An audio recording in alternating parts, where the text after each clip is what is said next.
ಇಲ್ಲಿ ಒಳ್ಳೆಯದು ಎಲ್ಲ ಕೆಟ್ಟದು ಬಂದ ಹಾಗೆ ಪಡೆಯೋದೇ ಆ ದೇವರು ಕೊಟ್ಟಿದ್ದು ನಂಬಿಕೆಯೇ.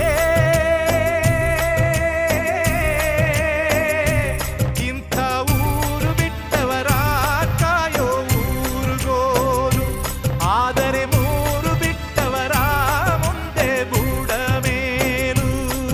ಅದು ಯಾರೋ ಬರೆದೋರು, ಗಾಯದ ಮೇಲೆ ಬರೆ ಎಳೆದೋರು.